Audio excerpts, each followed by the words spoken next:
This last news story comes to us from gamesindustry.biz, written by Vicky Blake. SAG-AFTRA calls for a video game strike effective tomorrow. This was written last Thursday, so as of this last Friday, they are on strike. The Screen Actors Guild, American Federation of Television and Radio Artists, has called a strike effective at 12:01 a.m. July 26. The strike comes after the SAG-AFTRA National Board unanimously agreed earlier this week to permit its chief negotiator to call an immediate strike at will, in a bid to protect voice actors fighting for job security as more and more studios explore generative AI. National Executive Director and Chief Negotiator Duncan Crabtree Ireland, acting under the authority delegated by SAG-AFTRA, says the strike comes after more than a year and a half of negotiations about the interactive media agreement without a deal. The convenience bargaining group with whom SAG-AFTRA is negotiating includes Activision, Blindlight, Disney, Electronic Arts, Formosa Entertainment, Insomnia, Llama Productions, Take-Two Productions, VoiceWorks Productions, and WB Games.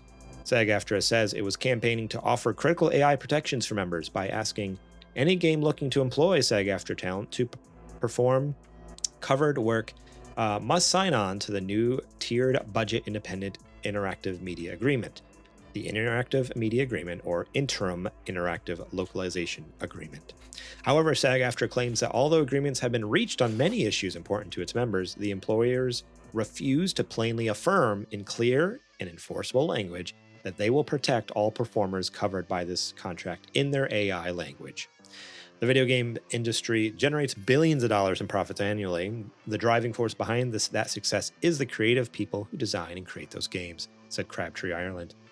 What a name. Imagine your last name was Crabtree Ireland. Duncan Crabtree Ireland. Like, that's a video game NPC if I like that's. I was gonna say, if that's not a Secret of Monkey Island name. Yes. So good. That includes the SAG-AFTRA members who bring memorable and beloved game characters to life, and they deserve and demand the same fundamental protections as performers in film, television, streaming, and music. Fair compensation, and the right of informed consent for the AI use of their faces, voices, and bodies.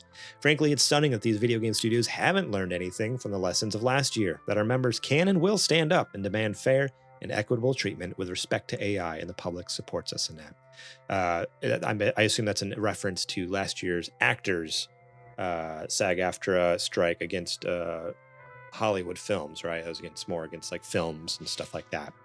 Right, but there were already rumblings at that time too that it was a writer's strike. Sorry, it wasn't. Right, but I'm saying even still there were rumblings that the game industry was looking into possibly having to do that. So yeah, this has been some time coming. Yeah.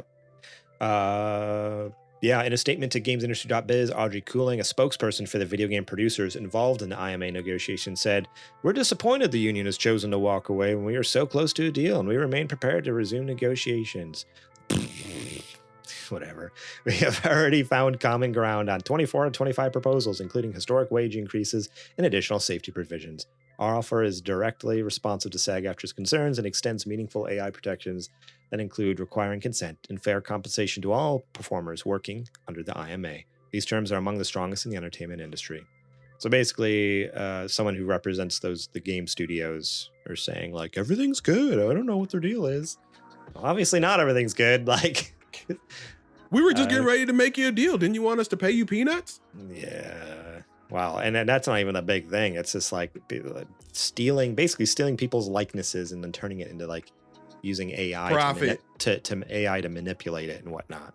Instead of just hiring the actor to come do a new line or come re-record I assume that's what it sounds like to me anyways. Again, I'm uneducated. That's what it is. So if someone is an expert in this, let me know. But from what I understand, basically it's saying they are trying to protect the actors whose likenesses, voices, and like everything, faces, bodies, voices, any part of the actor that is in the game, protecting it from being artificially manipulated with AI, because that's a thing you can do. Once you have someone's voice and someone's picture and likeness, like you can make it do whatever you want. It's amazing. It's getting scary good, dude. Yeah, you can't even tell. So that's what this is protecting, is keeping Ubisoft from just being like, oh yeah, this so-and-so actor is going to be the new Assassin's Creed character. We only need him to come in and say like 10 lines that we can feed to our AI, and now we can have him say whatever we want. And we only pay him for the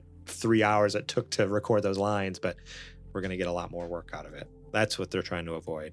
And I agree with that. So wild that just there's no sort of like human decency, you know, on the publisher's side. Like it just seems like I don't know, as a business person's point of view, I can see like, oh yeah, you can cut corners with AI, but man, like, all right, so whenever you do that, the actor still gets paid for it then. Even if they didn't actually come in, if you're using their likeness, they get the same fee as if they were coming in and doing it. How about that? Like, right. I know, but that's what they're trying I don't know if we could swing that one. Okay. Now all of a sudden money is the issue. Got it.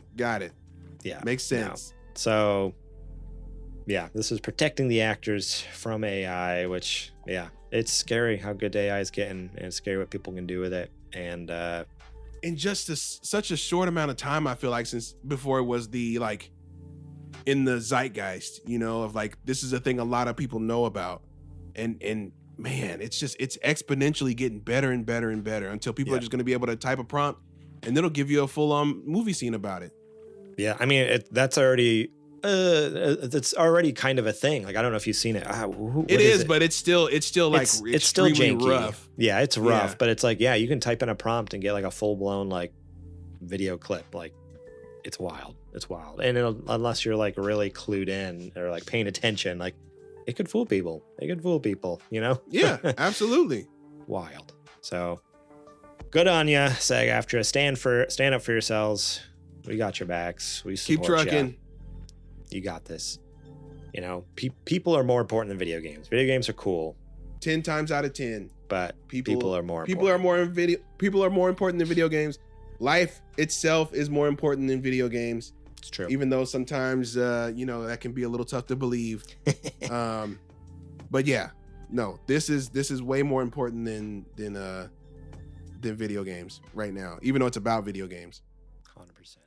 Thank you so much for watching that clip from our podcast. Remember, if you want to watch the full episode, link will be in the description below.